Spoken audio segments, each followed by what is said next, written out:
Welcome to VSP News from Kolmans Korner. I'm your host, David A. Coleman, editor of Fleet Maintenance Magazine, the only publication that is all maintenance, all management, all vehicle classes, all the time. The electronics, engineering, and advanced information technologies being integrated into commercial vehicles are bringing about a lot of changes. Among them are improvements in transportation efficiency, safety, and mobility. I recently sat down to discuss the flow of information to and from vehicles with Paul Menig. He is CEO of TechIM, a consulting firm that helps companies leverage technology in their products and processes. Now, commercial vehicles started going electric in the late 1980s, he says, and that was driven by the upcoming diesel emission regulations that started around 1991. More and more electronics have been added ever since. During the 1990s, we started adding more computers to the vehicle. Anti-lock brakes became a regulation for efficiency purposes. Transmissions began to have electronics associated with them, instrument clusters, and then more and more of the vehicle began to be controlled by computers.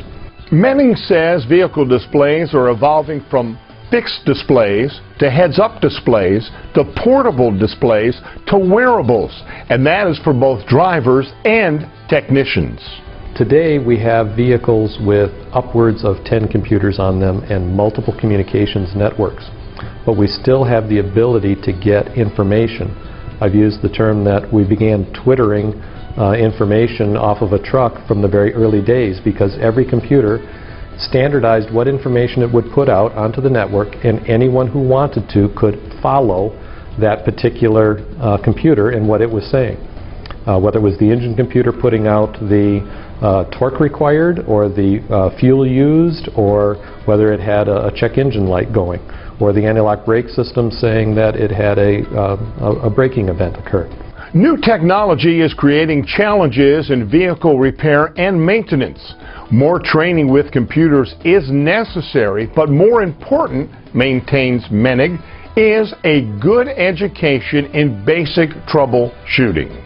In the future, we might see that a driver would be determined to whether or not he's being drowsy, and he would get a little vibration directly onto something that he is wearing. The Google Glass that is very popular in the literature right now, it's really not a new idea. I can remember in 1998 or 2000 talking about a service technician having a small 1-inch screen TV on his glasses so that while he was repairing an engine and was underneath a vehicle, he could access the service manuals. Google Glass is just a much more aesthetic looking version of that same thing, and good ideas take time to reach the level of sophistication and cost that we need. But I see that we're going to be wearing a lot more of our electronics even in a vehicle and getting information there. So rather than a heads-up display that people have talked about in passenger cars and trucks that is buried in the vehicle, it might actually be a Wi-Fi hotspot with a Google Glass being worn in the future. The convergence of computers and communications networks have enabled the ability to get data that can help improve the operation of a vehicle. So one of the things that I often do in a presentation is show the electrical system for a 1948 Chevy, which had just a little over 100 feet of wire, 75 connections, and 55 cut leads. Well, today we have over a mile of wire in a vehicle. We have hundreds and hundreds of connections. We have 20 computers sometimes on a vehicle. And so the same guy that can change a tire is not the same guy who can repair a vehicle in the future. Certainly we're going to have to use the computers themselves in order to help self-diagnose, but that's still a challenge in our industry and even in aerospace. It's an open field where lots of work needs to be done. But we are going to have to all work to better train everybody in the operation of computers and what to deal with them and how to do very basic troubleshooting. And if A is wrong, now why might it have gone wrong? And I could probably go all the way back to Sophocles and Plato and what they were doing with trying to teach their students how to do deductive and inductive reasoning from very basic things. More information on vehicle electronics can be had by visiting Fleet Maintenance Magazine online. Thank you for tuning into VSP News from Kolmans Korner.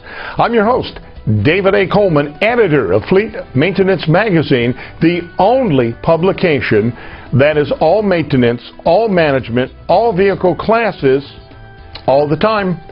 Until the next broadcast, keep up to date with what is going on in our industry by visiting Fleet Maintenance Magazine online.